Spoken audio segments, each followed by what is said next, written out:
Hello student, good morning. मैं गोकुल आज आपके लिए इस वीडियो में लेके आया हूँ क्लास 9th विज्ञान चैप्टर 11 चल रहा था कार्य, ऊर्जा, वर्क एंड एनर्जी। इसका आज हम पार्ट 5 पढ़ने वाले हैं। और उससे जो प्रीवियस वीडियो रहा तो उसमें हमने गतिज ऊर्जा के लिए गणितीय सूत्र की उत्पत्ति किस प्रकार करते हैं उसके बारे में हमने पढ़ा था। और आज हम इसमें कुछ न्यूमेरिकल्स जो है उसके बारे में चर्चा करने वाले हैं। जैसे हमारे पास क्वेश्चन दे रखा है, यदि एक 10 किलोग्राम द्रव्यमान की वस्तु 5 मीटर प्रति सेकंड के एक समान वेग से गतिशील है तो वस्तु की गतिज ऊर्जा ज्ञात कीजिए। तो इसमें देखो क्या दे रखा है, सबसे पहले जो दिया है वो लिखना है। क्या दे रखा है? द्रव्यमान, वस्तु का द्रव्यमान। द्रव्यमान को किससे लिखते हैं? m से। कितना दे रखा है? 10 किलोग्राम। वस्तु एक समान वेग, तो वेग को किससे लिखते हैं? v से। कितना दे रखा है? 5 मीटर प्रति सेकंड दे रखा है। तो निकालना क्या है? वस्तु की गतिज ऊर्जा।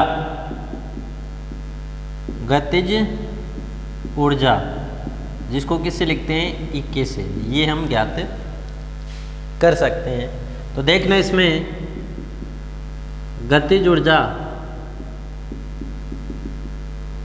E के बराबर, सूत्र क्या होता है? 1/2 mv²। ये तो होता है।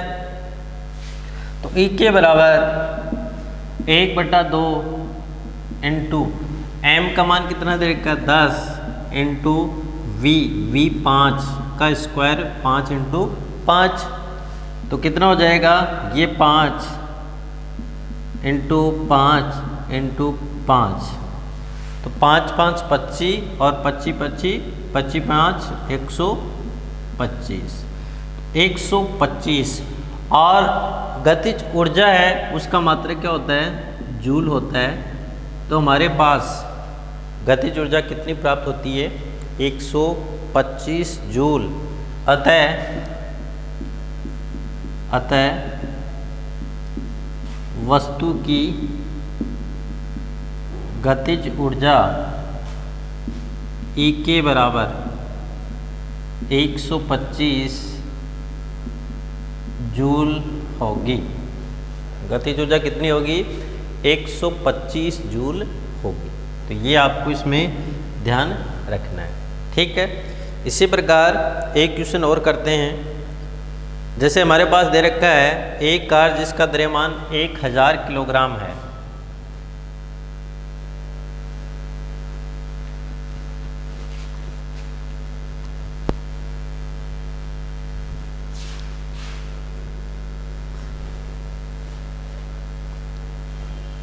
क्वेश्चन है एक कार जिसका द्रव्यमान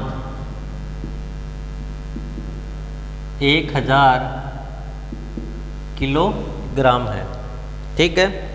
20 किलोमीटर प्रति आवर के वेग से दौड़ रही है। 20 किलोमीटर प्रति आवर के वेग से दौड़ रही है। जो कार है उसका द्रव्यमान 1000 किलोग्राम है, 20 किलोमीटर प्रति आवर के वेग से दौड़ रही है। तो कार के वेग को 50 किलोमीटर प्रति आवर तक बढ़ाने में कितना कार्य करना पड़ेगा? तो कार के वेग को 50 किलोमीटर प्रति आवर बढ़ाने के लिए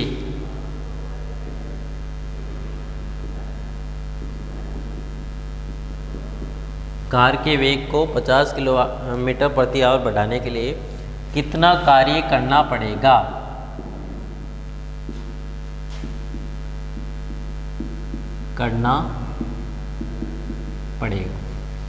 तो वो हमें ज्ञात करना है। तो इसमें जो दे रखा है वो लिखना है। सबसे पहले जब हम इसको हल करते हैं,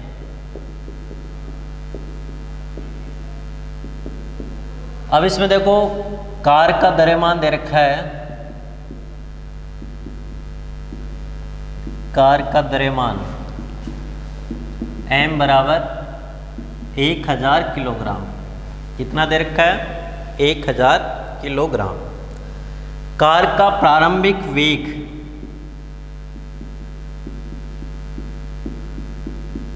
कार का प्रारंभिक वेग u, तो कितना? सबसे पहले 20 किलोमीटर प्रति आवर,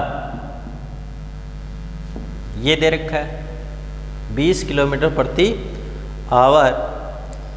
तो अब हम इसको मीटर प्रति सेकंड में परिवर्तित कर सकते हैं। तो देखना, इसको यदि हम आगे हल करें तो हम लिख सकते हैं 20, 1 किलोमीटर में 1000 मीटर होते हैं और 1 आवर में 3600 सेकंड होती है। तो देखो, जो कटता है उसको काट सकते हैं।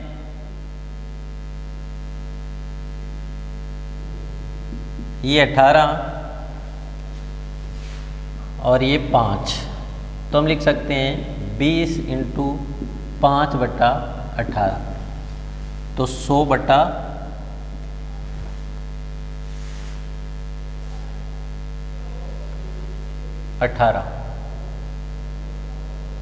या हम इसको और हल करें तो हम लिख सकते हैं 50/9 मीटर प्रति सेकंड।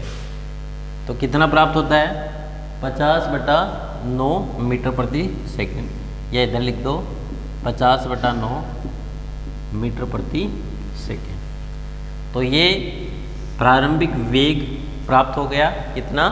50/9 मीटर प्रति सेकंड। ठीक है। अब कार का अंतिम वेग की बात करें।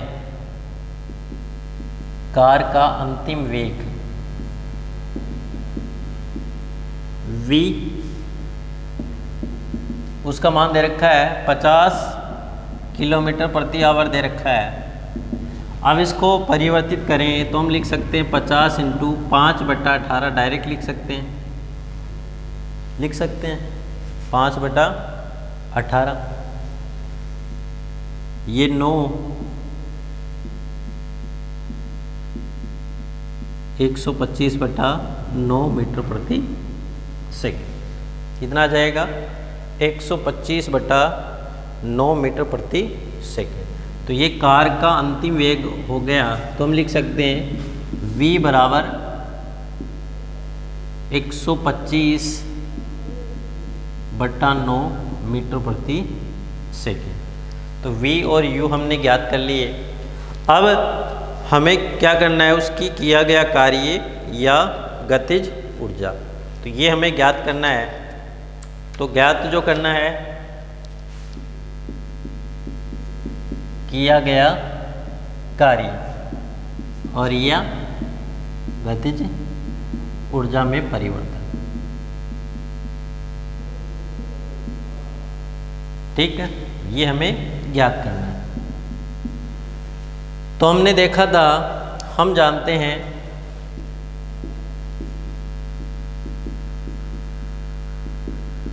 कि E के बराबर W बराबर क्या होता है? 1/2 mv² माइनस 1/2 mu²। ये तो होता है E के बराबर W बराबर 1/2 mv² माइनस 1/2 mu²। तो यह हम इसको लिख सकते हैं E के बराबर W बराबर 1/2 mv² माइनस u²। अब मान रख दो यहाँ पे 1/2 × m द्रव्यमान कितना है? 1000 इंटू v का मान जो दे रखा है, तो v का मान हमें कितना प्राप्त हुआ? 125/9 माइनस 50/9। इनका हम स्क्वायर कर देते हैं, दोनों का स्क्वायर। ठीक है, तो इन दोनों को अलग अलग भी आप लिख सकते हो या यहाँ पे भी लिख सकते हो। अब इसको हल कर दो,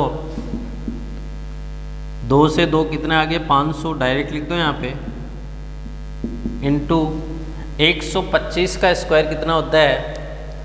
15,625, 15,625 और 9 का स्क्वायर 81 माइनस 50 का स्क्वायर कितना होता है? 2500/81। ठीक है। अब 500 गुणा 15,625 माइनस 2500/81। जब इसको हम आगे हल करते हैं तो 13,125 आता है। तो 500 इंटू 13,125/81। अब 13,125 में 81 का भाग देते हैं और इसको 500 से गुणा करते हैं तो हमारे पास जो ईके का मान प्राप्त होता है, देखो इसको इससे गुणा करेंगे तो हमारे पास जो ईके प्राप्त होता है वो होता है 810/18.25 जूल। कितना प्राप्त होता है? 810/18.25 जूल प्राप्त होता है। ठीक है।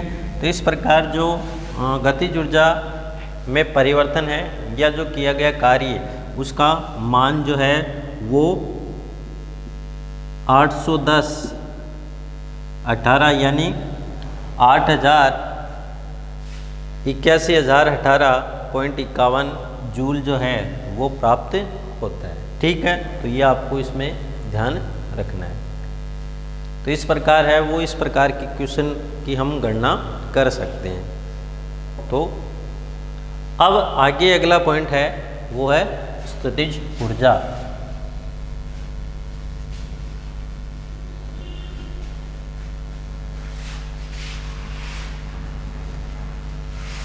Potential energy. तो हमने गतिज ऊर्जा के बारे में पढ़ा, अब हम पढ़ेंगे स्थितिज ऊर्जा। स्थितिज ऊर्जा क्या होती है, इसको किस प्रकार से जो है वो परिभाषित कर सकते हैं।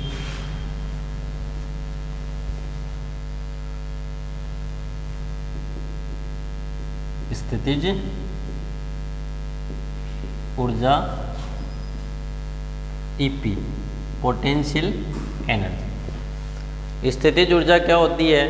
तो किसी वस्तु की स्थिति के कारण उसके अंदर जो ऊर्जा निहित होती है उस ऊर्जा को स्थितिज ऊर्जा के नाम से जानते हैं। कैसे देखना, इसमें किसी वस्तु द्वारा उसकी स्थिति अथवा विन्यास में परिवर्तन के कारण प्राप्त ऊर्जा को स्थितिज ऊर्जा कहते हैं। किसी वस्तु द्वारा उसकी स्थिति या विन्यास में परिवर्तन के कारण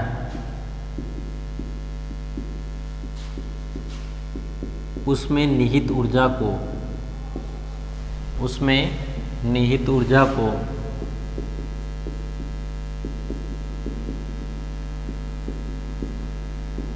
स्थितिज ऊर्जा कहते हैं। किस ऊर्जा के नाम से जानते हैं? स्थितिज ऊर्जा के नाम से इसको जाना जाता है। ठीक है। जैसे हम कुछ उदाहरण के द्वारा इसको समझने का प्रयास करते हैं।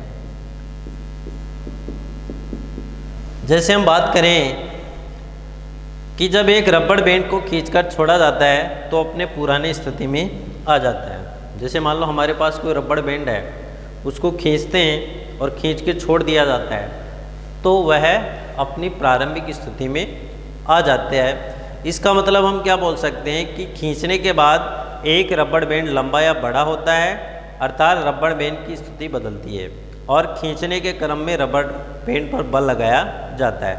अर्थात हम बोल सकते हैं रबड़ बैंड के फैलने के लिए कुछ कार्य करते हैं और ये कार्य रबड़ बैंड की ऊर्जा के रूप में स्थानांतरित होता है और फैला हुआ रबड़ बैंड की नई स्थिति अब प्राप्त होती है। देखना, जब रबड़ बैंड को खींचा जाता है तो खींचते हैं तो हम उस रबड़ बैंड पे क्या लगाते हैं? बल लगाते हैं। और बल लगाते हैं इसका मतलब हम उसके ऊपर क्या करते हैं? कार्य करते हैं। और ये हमारे द्वारा जो कार्य किया जाता है यह कार्य उस रबड़ बैंड की स्थितिज ऊर्जा के रूप में संचित हो जाता है। तो हम इसको इस प्रकार से समझ सकते हैं। जब फैले हुए रबड़ बैंड को छोड़ते हैं तो वो पुरानी स्थिति में आ जाता है। अब वही बात है कि जब हम देखना उस रबड़ बैंड को खींचते हैं, कार्य करते हैं, बल लगाते हैं, स्थितिज ऊर्जा के रूप में संचित करता है, उस बल को छोड़ते हैं तो वो रबड़ अपनी प्रारंभिक स्थिति में पुनः आ जाता है, अर्थात अपनी साम्य अवस्था में वो आ जाता है। अतः बल लगाने के बाद फैला हुआ रबड़ उसकी नई स्थिति के कारण उसमें संरक्षित ऊर्जा कौन सी ऊर्जा कहलाती है? स्थितिज ऊर्जा कहलाती है। ठीक है, तो रबड़ बैंड का उदाहरण इसमें हम समझ सकते हैं। सेकंड उदाहरण की यदि हम बात करें तो सेकंड उदाहरण में हम लेते हैं कि खिलौना कार। खिलौना कार वही खिलौना कार है। तो उस खिलौना कार में जब चाबी है, उस चाबी को घुमाया जाता है, तो घुमाने से उस चाबी के द्वारा हम उस खिलौना कार की जो अंदर की स्प्रिंग होती है उसके ऊपर क्या लगाते हैं? बल लगाते हैं। और बल लगाते हैं तो कार्य होता है, और ये कार्य जो है वो किस रूप में संचित होता है? उसकी स्थितिज ऊर्जा के रूप में संचित होता है। और जब इस खिलौना कार को किसी सतह के ऊपर छोड़ा जाता है तो ये जो स्थितिज ऊर्जा है वो धीरे धीरे गतिज ऊर्जा में परिवर्तित होती है, और जो खिलौना कार है वो अपनी एक स्थिति से दूसरी स्थिति की ओर क्या करती है? चलने लगती है। तो हम बोल सकते हैं कि खिलौना कार के अंदर को स्प्रिंग में चाबी दी जाती है, खिलौने के अंदर रखे स्प्रिंग में कुछ कार्य करते हैं, और इस कार्य को कार के अंदर लगे स्प्रिंग में ऊर्जा स्थानांतरित होती है। स्प्रिंग की जो बाइंड होती है जिसको हम घुमाते हैं, तो जो ऊर्जा है वो स्थितिज ऊर्जा के रूप में संरक्षित हो जाती है। और जब स्प्रिंग को छोड़ दिया जाता है तो खिलौने कार के नीचे फ्री छोड़ देते हैं, तब कार चलने लगती है। कार इसलिए चलती है क्योंकि कार के अंदर स्थितिज ऊर्जा अपना कार्य करती है। तो उसके बारे में हमने जाना कि उसके अंदर स्थितिज ऊर्जा है, और जब कार को सतह के ऊपर छोड़ दिया जाता है तो कार स्थितिज ऊर्जा उसकी गतिज ऊर्जा में परिवर्तित होती है, और कार है वो क्या करती रहती है? चलने लगती है। ठीक है, इसी प्रकार अगला एक उदाहरण है, उसके बारे में भी हमें देखना है कि एक छत पर लगी पानी की टंकी में वाटर पंप की सहायता से पानी भरा जाता है। पानी की टंकी का एक उदाहरण हम देखते हैं। जो पानी की टंकी होती है, उस पानी की टंकी में वाटर पंप जो विद्युत मोटर होती है उसके द्वारा पानी है उस पानी की टंकी में चढ़ाया जाता है।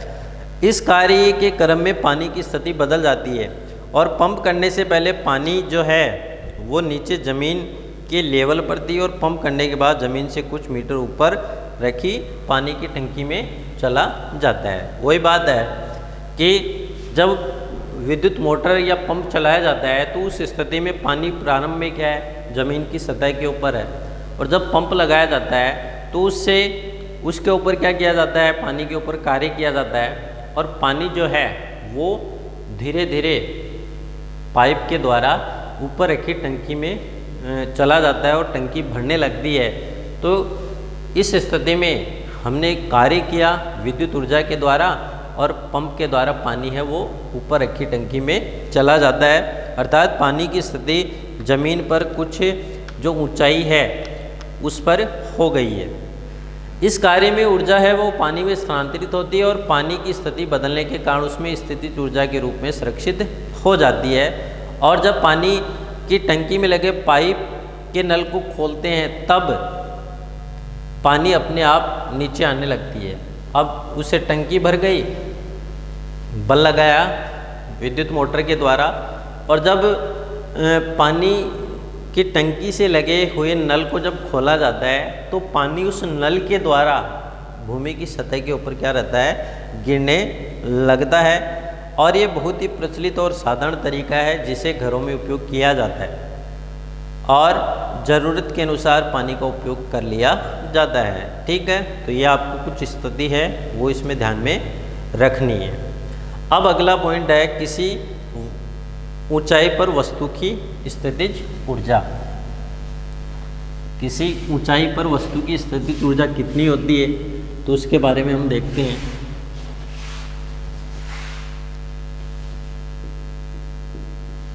किसी ऊंचाई पर वस्तु की स्थितिज ऊर्जा। ठीक है, तो किसी वस्तु की स्थितिज ऊर्जा ऊंचाई पर कैसे होती है, तो इसके लिए देखते हैं। सबसे पहले हम देखते हैं गुरुत्वीय स्थितिज ऊर्जा। गुरुत्वीय स्थितिज ऊर्जा, यदि हम गुरुत्वीय स्थितिज ऊर्जा की बात करें तो हम देखते हैं कि भूमि के ऊपर किसी बिंदु पर किसी वस्तु की गुरुत्वीय ऊर्जा को वस्तु की भूमि से उस बिंदु तक उठाने में गुरुत्वीय बल के विरुद्ध किए गए कार्य द्वारा परिभाषित किया जाता है। तो ध्यान रखना, किसी वस्तु की गुरुत्वीय स्थितिज ऊर्जा, जैसे मान लो इसकी हम गुरुत्वीय स्थितिज ऊर्जा ज्ञात करें तो ये जैसे मार्कर है, इसको भूमि की सतह से ऊपर उठाने के लिए जितना कार्य किया जाता है उस कार्य को हम गुरुत्वीय स्थितिज ऊर्जा के रूप में परिभाषित कर सकते हैं। जब वस्तु को किसी ऊंचाई पर उठाते हैं तो उसकी ऊर्जा में वृद्धि होती है। क्यों? ध्यान रखना, जब किसी वस्तु को ऊपर उठाते हैं तो उसकी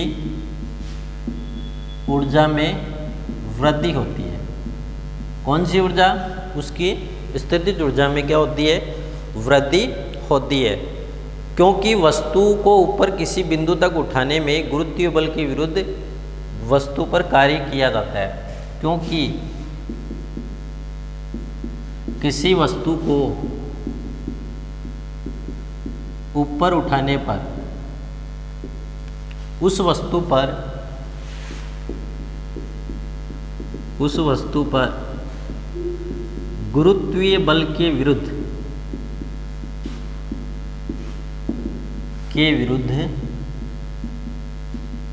कार्य किया जाता है। और जब कार्य करते हैं उसी स्थिति में उस वस्तु की ऊर्जा में क्या होती है? वृद्धि होती है। अतः वस्तु की जमीन से ऊपर किसी भी विद्यमान ऊर्जा को गुरुत्वीय स्थितिज ऊर्जा कहते हैं। अतः वस्तु की जमीन पर स्थित वस्तु की जमीन से ऊपर किसी पर विद्यमान ऊर्जा को जमीन से ऊपर किसी बिंदु पर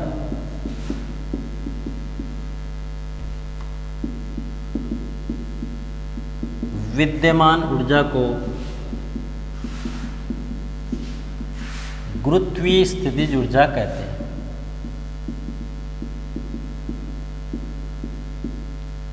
ठीक है, तो इस प्रकार जो है वो हमने आज की इस वीडियो में मुख्य रूप से कुछ न्यूमेरिकल्स है उसको हल किया। उसके साथ साथ हमने इस स्थितिज ऊर्जा के बारे में पढ़ा, कुछ उदाहरणों के द्वारा हमने उसको जाना, और गुरुत्वीय स्थितिज ऊर्जा के बारे में भी हमने इस वीडियो के अंतर्गत जाना। और हमारा अगला पॉइंट होगा, उसमें हम किसी ऊंचाई पर जो है स्थितिज ऊर्जा की गणना किस प्रकार से करते हैं उसके बारे में हम अगले वीडियो के अंतर्गत पढ़ने वाले हैं।